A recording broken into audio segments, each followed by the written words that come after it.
गुरु गोविंद सिंह जी महाराज के दोनों बड़े साहबजादे बाबा अजीत सिंह, बाबा जुझार सिंह चमकौर के युद्ध में बलिदान हुए। हम सब के लिए प्रश्न वही है, क्या सिख गुरुओं का बलिदान क्या व्यक्तिगत के लिए था, परिवार के लिए था? नहीं, इस देश के लिए था, इस धर्म के लिए था। गुरु नानक देव जी से जो परंपरा प्रारंभ हुई, वे एक संत थे, भक्ति में रमे हुए थे, अद्भुत सिद्धि थी,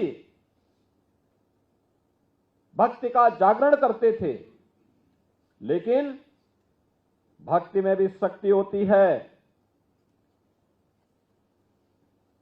निर्भीकता उनका गुण था, और बाबर को भी चुनौती देने का कार्य उन्होंने उस कालखंड में किया था।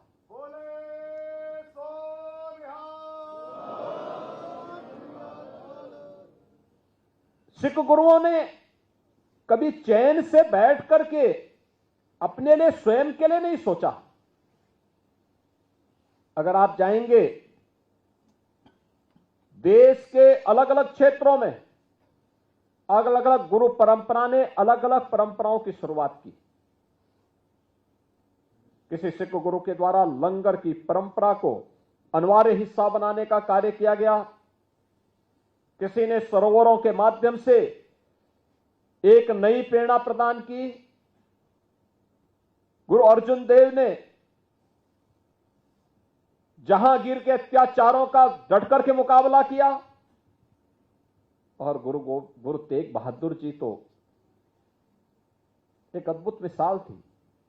याद करिए, आज से सैकड़ों वर्ष पहले गुरु तेग बहादुर उस समय इस बात को लेकर के कि कश्मीरी पंडितों पर अत्याचार हो रहे हैं, हमें इसके खिलाफ आवाज उठानी ही चाहिए, और उस समय स्वयं का बलिदान देकर के कश्मीर पर होने वाले अत्याचारों को रोकने का कार्य गुरु तेग बहादुर जी महाराज ने किया था।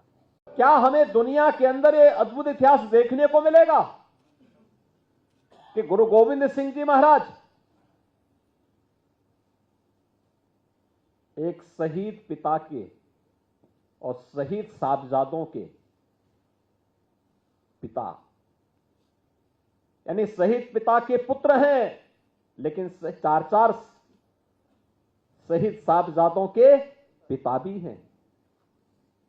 ये कहीं दुनिया के इतिहास में कहीं देखने को मिलता है, और यह भी देश और धर्म के लिए। खालसा पंथ की स्थापना करते समय भी गुरु गोविंद सिंह जी महाराज ने ही बात कही थी, सकल जगत में खालसा पंथ गाजे, जगे धर्म हिंदू सकल भंड भाजे। भाइयों बहनों, ये हम सब के लिए एक नई प्रेरणा है, एक नया आदेश है, एक नया संदेश है। सब कुछ गुरु ग्रंथ साहब में ही समाहित करते हुए उस दिव्य ज्योति ने हम सब के लिए एक नई प्रेरणा दी। परिश्रम और पुरुषार्थ से न भागना, देश और धर्म के लिए सब कुछ न्यौछावर करने की एक ताकत अपने में समाहित करना, और गुरु कृपा से आज इसी का परिणाम है कि सिख जहां भी है अपने परिश्रम और पुरुषार्थ से कुछ करके दिखाता है। ये जो कार्यक्रम है, यह गुरु परंपरा के प्रति कृतज्ञता ज्ञापित करने का एक हम सबको एक अवसर होता है कि जिस गुरु परंपरा ने उस कालखंड में, जब मुगल सल्तनत के सामने किसी की आवाज नहीं निकल पा रही थी, समाज विभाजित था, उस कालखंड में भी उन्होंने बिना किसी की परवाह के बगैर, चाहे वह भक्ति धर्म जागरण के माध्यम से भक्ति के संदेश को घर घर पहुंचाने का कार्य रहा हो, या फिर समाज में रचनात्मक कार्यक्रमों को आगे बढ़ाने का कार्य, समाज को जोड़ने का कार्य, या फिर देश के लिए बलिदान की एक श्रेष्ठ परंपरा को आगे बढ़ाने का कार्य, यह इस श्रेष्ठ परंपरा ने किया है और हम सबको इस पर गौरव की अनुभूति होनी चाहिए। ये भारत का इतिहास है।